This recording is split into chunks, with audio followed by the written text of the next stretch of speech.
surprise, this movie is one letter removed from being just plain old Sins. Ah, credits! I mean, this is M. Night's first film after Sixth Sense and then Unbreakable.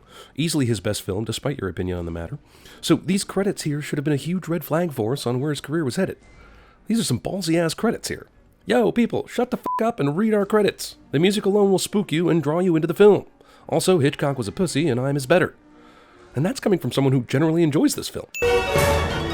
Picture tells us everything we need to know. One of these parents died, and one of these parents is Mel Gibson. So, dead mom cliché already in effect. Character suddenly wakes up to jump scare the audience cliché. Just show us already! Ah, crop circles? Didn't those get debunked as man-made hoaxes long ago? Aliens are dicks to cornfields. Movie gives us not only our current location in the story, but also the exact mileage to the nearest large city, even though they have plenty of chances throughout the movie to let us know where these characters are in relation to Philadelphia. Here's a jump scare manufactured for the audience that involves the sheriff just waltzing in to frighten people's homes unannounced and just leaning on a door waiting to surprise anyone who might happen to wander around the corner. Dad's gonna burn these again. What a dick. Please stop calling me father. What's wrong? I don't hear my children. Obvious double meaning dialogue is double meaning. Double meaning. Also, not hearing your children is bad. Not hearing them when they're actually making noise when the dog tried to attack your daughter, who was probably screaming during the whole thing, is even worse. Movie conveniently skips over the little boy single-handedly takes down a rabid German shepherd scene, which is understandable since it's impossible. God damn it, does this kid have asthma? Where were you? Yeah, exactly. It's like the dog attack took place in a silent film or something. No growling, barking, or screaming? Dog forensics. Ah, repetition! What's wrong with the water next to your bed? It tastes old. Character talking about water inadvertently voices the audience's concerns with the script of this movie. I admit that's pretty scary, but what the hell's he doing on the roof, for Christ's sakes? Back on his planet, the roof is a great hiding place, I guess. Thankfully, tonight, Merrill fell asleep inside the main house instead of his upstairs barn apartment, so that he could help out in this alien hunt. Cursing stuff is just for show. It's time for an ass whooping! I cursed. I heard. Haha, because now we know for sure he can cuss way better than that. Signs that you're not going to see too many aliens in this picture. Now what's wrong with this one? It has dust in it. Haha, kids are weird, stupid, and f***ing annoying. Also, plot. How's work at the gas station? This one line of dialogue is an orgy of evidence that the screenwriter wanted us to know Merrill, a former baseball prodigy, has a shitty job. I never got a chance to tell you, but I thought you were moving in here with your brother after. Movie finds a ham-fisted way to finally tell us how Graham and Merrill are related. Movie wants you to know these water glasses are important. Sorry. Okay, so far I have. It was very dark. Remember how this scene started? You got an old baby monitor around? And then Graham went to tell Bo to turn the TV down. How did talking about intruders get into talking about walkie-talkies? The fuck? Over 6 feet. It was very dark. The fuck? It was very light. Remember when the lights outside went on mysteriously just before you ran outside? This scene is comical, but you not having any way of describing the obviously around 6-foot being on top of your roof is actually maddening. This guy got on our roof in like a second. Our roof is 10 feet high. They have women's high jumping in the Olympics. Okay, so we're looking for an Olympic high jumper who hangs out around Pennsylvania farms. Honestly, why haven't you already solved this case? Did anyone listen to this dialogue? Being skeptical is a good thing, a great thing, but how silly is that? Also, high jumping record for a man is a little over 7 feet, and for a woman it's a little over 6. So not only an Olympic high jumper, but the Goodwill Hunting of high jumpers. I know you're making a point here. I just don't know what it is. Good point. And my point is, we don't know anything about the person you saw. Bullshit. You know it's roughly 6 feet tall, moves silently, was on the freaking roof, and jumped from there to basically the cornfield 50 yards away. F*** you, oversimplifying cop. Dad, where's the remote? I don't know, baby. Why don't you check in the sofa cushions? Child asks parent where the remote is before checking the sofa cushions. Child fails at being a child. Excluding the possibility that a female Scandinavian Olympian was running around outside our house last night, what else might be a possibility? Finally, someone realizes how ridiculous that sounded. The local cop should have kept the Olympic high jumping shit to herself and looked into it after debunking aliens. Anyone who might have a grudge or something against you might not have liked the fact that you left the church. Man, this movie thinks it's so fucking clever about slipping exposition into the dialogue. Okay, I was out of line with the whole female Scandinavian Olympian thing. Not really. Same shows on every station. Oh, come on. Crop circles? That's the story that's so big that it's on every station? These aliens are landing mainly in India and some random farm in Pennsylvania. Also, 2 places that just happen to have significance for the director of this movie. Also, why isn't the media all over Graham's farmhouse right now, with this being such a huge story? Also, no one who watches the skies for a living saw at least 18 f***ing ships come down to India. There's like over 1 billion people there. What in God's name is going on? I don't know. I'll check the 1984 East German Olympic high jumping team. You check the members of Led Zeppelin. 2 or 3 guys can make a design the size of the one in your field overnight. Using just boards and ropes. But there's so many now. How can so many people be in on it? I think the same thing when I watch Improv Everywhere videos. They'll take them into town and get their minds and your mind on everyday things. Like your wife's killer. You send out a reconnaissance group. Very small. Check things out. This crazy military asshole is right, but why land in large fields of crops? Don't they know the sheer number of these things alert people to their presence? Meryl is, for any reason, considering joining the military. It's still the record, right? Got the bat at home, on the wall. In my brother's living room, even though I live in the upstairs barn apartment. But whatever, plot and stuff. Why aren't you in the pros making stacks of cash and getting your toes licked by beautiful women? He has the minor league strikeout record. The guy hit a lot of homers, but he struck out a lot? Yep, they don't allow those dickheads in the majors. Meryl's a Class A screw-up. Dude, you are a late 20-something wearing a leather jacket, filling out recruitment paperwork at the Army office in bumfuck Pennsylvania. Meryl may be the kettle, but you're the fucking pot, and you know it. Phony confession, on the part of both parties. Is that him? Morgan plays the pronoun game with the audience so that we have to figure out who the hell him means. Also, yes, Morgan, that's the guy who will fall asleep at the wheel during Avatar: The Last Airbender. Who is he? He's the reason you can fit the whole family in the doorframe shot, hon. It's a code. Who are you, Jodie Foster? Are these aliens really that good at not being seen, or is this a found footage movie? They were not detected by radar by either country. But their communication between each other can be picked up by baby monitors? You can't have it both ways, man. My ballet recital. Everything people have written about in science books is going to change. Overly eloquent kid is overly eloquent. Also, I have a feeling that Morgan picked up this one VHS tape so he could have this speech about how important the discovery of alien life is. Find another tape. I mean, right? I was about to say they only have one freaking tape in this house? And it turns out Morgan was being a dick to Bo's ballet recital. Uncle Merrill, I'm using your tape. You are seeing a live feed. Live news broadcast about alien spaceships somehow had no newscaster talking for the last 45 seconds while the family argued about which videotape to use. Everything they wrote in science books is about to change. If you have a VHS tape with a ballet recital on it, go ahead and tape over that. Hey, you, in the audience, don't forget about all these water glasses, okay? Are you the kind that sees signs? Roll credits. There is no one watching out for us, Meryl. We are all on our own. Asshole former priest who legitimately seemed to want to help comfort his brother a second ago does an about-face and crushes Meryl's comfort like a bug. Previously, before Signs. You should be playing Furry Rabbit or Tea Party or something. Loving uncle suggests his brother's kids dabble in furry play. About the crop circles? I think it'd be some kind of landmark, visual mapping system so they could navigate, coordinate. Makes sense. And place 18 of them inside India? How many f***ing landmarks do these aliens need? Coordinate. Makes sense. It really doesn't, actually. It makes the opposite of sense. Why couldn't they coordinate from space before entering our atmosphere? Or back before leaving their home planet? How can they be so advanced enough to have cloaking technology, but primitive enough to have to carve shit on the planet's surface to remember where they're supposed to be going? Baby dolls, airplane wallpaper, revolutionary soldier lamp next to a stuffed horse. This room is an orgy of evidence that in a f***ing massive house, Graham still forces his son and daughter to share one tiny bedroom.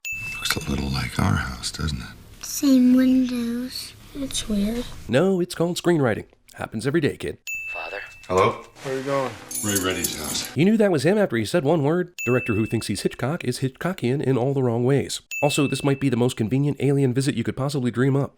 These elusive aliens disappear when the light hits your retinas, but this one got caught in Ray Reddy's house rummaging through the pantry? The one guy who happens to have a major history with this movie's main character? When I knew it was inside the house, I couldn't think of any other number to call. I panicked. How did you not crack up laughing while delivering this dialogue? You wrote it, you're directing it, and you're saying it. 911 exists, you know. People know about it, too, I promise. No one is dialing 7 digits after an alien breaks into their home, no matter how guilt-ridden their conscience is. That 10-15 seconds when I passed her walking. Later, we find out she liked to take walks before dinner, but what was Graham's wife doing walking around on a dark, lonely road? Also, I call bullshit on the idea that she was walking before dinner, since this guy said he was working really long hours that night and there was no one on the road, signifying midnight or later. It had to be at that right moment. That 10-15 seconds when I passed her walking was like it was meant to be. What? An asshole. People who kill reverends' wives aren't exactly ushered to the front of the line in heaven. Dude, there are way bigger issues keeping you out of heaven. The biggest? God is an Avatar: The Last Airbender fan. Or he was, at least. None of them are really near water. I don't think they like water. Also, I think Meryl's baseball bat might come in handy.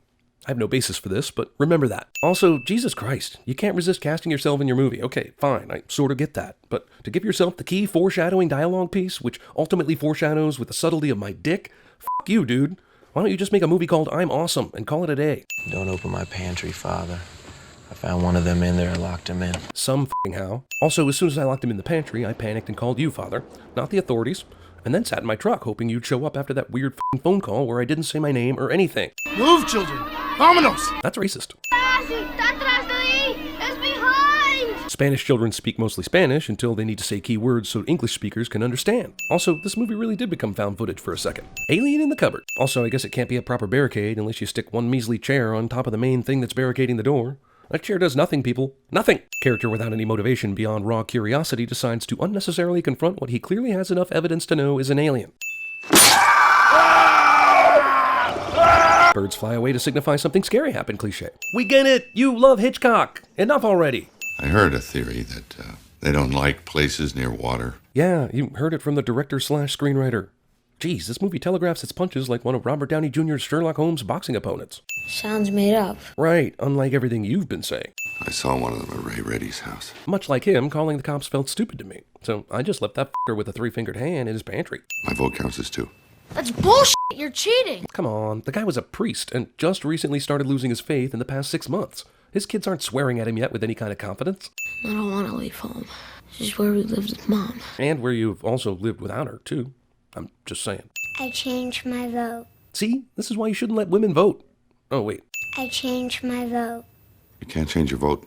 All those in favor of home, raise your hand. Mutiny. Also, why the hell did you suggest a second option and hold a vote in the first place? If you were planning to force the lake as the solution, why do this? This is what happens when people treat parenting like democracy. Because, as the movie will go on to prove, you would have been much safer at the lake. Follow your instincts, man. How do we know boards will do anything? Because they seem to have trouble with pantry doors. But seriously, there's no reason I should call anyone about the alien locked up in the pantry.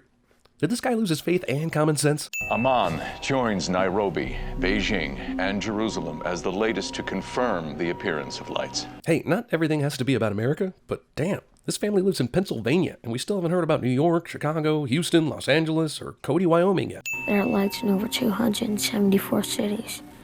To think it'll be 400 within the hour. And not one country has started firing missiles at them yet? Get out of here with this fantasy bullshit. They're appearing at or within 1 mile of crop signs. They were for navigation. They made a map. What? The crop circles are a map how? How are they a map? If they are, these aliens are stupid. They think these are stages immediately proceeding an attack maneuver. Sure taking their sweet-ass time, though, aren't they? Earth's weather patterns somehow know aliens are about to attack. I hate you. You and everyone in Hollywood, kid. Except Jodie Foster and Robert Downey Jr. No one can stop us from enjoying this meal, so enjoy it! Irony. Cry supper. It's happening. You don't mean the happening, do you? These aliens are here to attack, but apparently don't know anything about setting a fire or trying to smoke out a family that barricaded themselves. This advanced alien race only knows sheer force. How the hell did he find that in total darkness? Axe just happens to have the perfect floor-to-doorknob height to wedge the doorknob perfectly. Why didn't Graham know immediately where this coal chute was? It's a pretty damn obvious, unique place in the basement that would be impossible to forget. Also, did this asshole wander through the basement in the dark all the way next to the coal chute? It was pitch black in the area he decided to walk. What the hell? What? Aliens don't want to kill humans. They're just starting their own prank channel on YouTube, apparently. You got him? Pull him! Flashlight, ironically, doesn't allow me to see things. Well, I sure am glad Morgan came out of that okay, I think, but I don't know. Movie about people refuses to update us on the status of other people after harrowing experience. We don't have his medicine. Cliche asthma kid doesn't have his medicine cliche. But they didn't come here for our planet. This is a raid. They came here for us. Lucky as hell they're leaving. Why did they make such a huge production out of this? This should have been an easy so-called raid, but they sat around for weeks doing nothing, waiting until this family here boarded up their windows because, hey, they can't see us well in the dark. We might be more powerful than them, but f*** it. Invisibility raids only. How long have we been sleeping? 12 hours or so. 12 f***ing hours? How did they manage that? People must have figured out a way to beat them. Allergic to Earth? I'm gonna go with allergic to Earth. Everyone has a weakness, right? Which, for some reason, hasn't been broadcast on this radio I'm listening to for however long it took me to get all the other information I just relayed to you. We know the battle turned around in the Middle East. You mean the Middle East actually solved the problem with war this time? 3 small cities there found a primitive method to defeat them. We have no further details at this time. What? F***ing what? Impossible is what that is. How can you know about the defeating and its method's primitiveness without knowing any further details? F*** you, conveniently lacking in important details just so we can have this finale newscast. Alien has what it needs and could have left before anyone knew, but decided it needed to stay in the living room and get its ass kicked. Let this be a lesson to you, kids. If the guy who fell asleep driving and crushed your wife with his truck happens to call you one day and tells you he has an alien in the pantry, you need to call an authority figure who can do something about it. Just in case you didn't remember that scene where Graham chopped an alien's fingers off, here's a reminder. Look, I don't care if this chick didn't scream during her birth. I'm pretty sure she'd be crying and screaming her lungs out right now. I honestly don't know what any of these assholes, human or alien, are doing right now. Swing away, Meryl. Wife's last words are made to fit the narrative, but honestly, did he need to remember his dead wife to understand that there's a baseball bat hanging on the wall? Finally, the aliens have the same weakness as the aliens in Signs. Also, why the f*** would these aliens attack a planet that is 71% deadly to them? Man, it sure is a good thing the daughter has this weird fascination with water. Damn, think about that kind of craziness. They needed the mom to die so that the brother would come to live with them, use his bat, and accidentally knock over water to kill the aliens, all based on the mom's last words. Add to that the alien in the pantry Graham never reports. This is the most convenient set of plot points since the 3 stories that began Magnolia. His lungs were closed. Pretty nifty his asthma actually helped him here, but I'm still wondering why the alien took 4 hours to try and use the poison in the first place. Or why he didn't try to use the poison on the whole family while they stood in the living room doing nothing. Oh, good for him. It only took 15 miracles for him to believe in God again. He's a true patron of faith.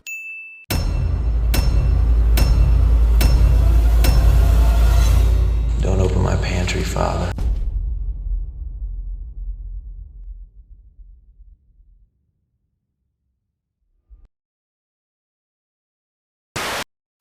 Football practice.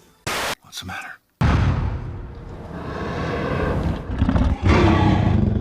There's a monster outside my room. Can I have a glass of water? And we should just keep all possibilities available. If you eliminate the impossible, whatever remains, however improbable, must be the truth. And your wife moaned like a whore when they ravaged her. Again and again, again and again. Ain't it beautiful? Ooh, crystal blue persuasion. Nerd! If you build, you will come.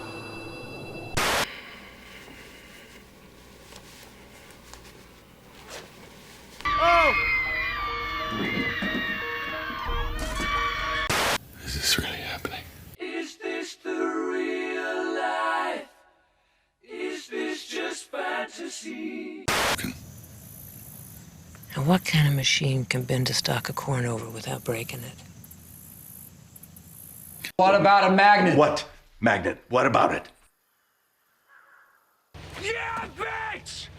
Magnets! What are you thinking about? Baseball stuff! Baseball stuff!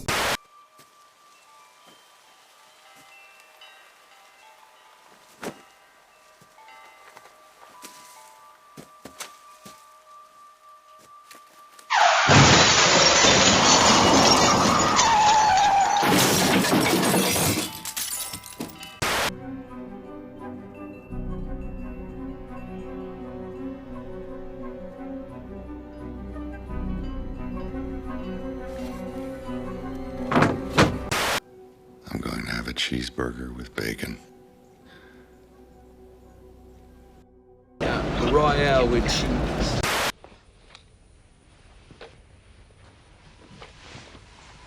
Columbia Broadcasting System and its affiliated stations present Orson Welles and the Mercury Theater on the Air in The War of the Worlds by H.G. Wells. From the moment the invaders arrived, breathed our air, ate and drank, they were doomed.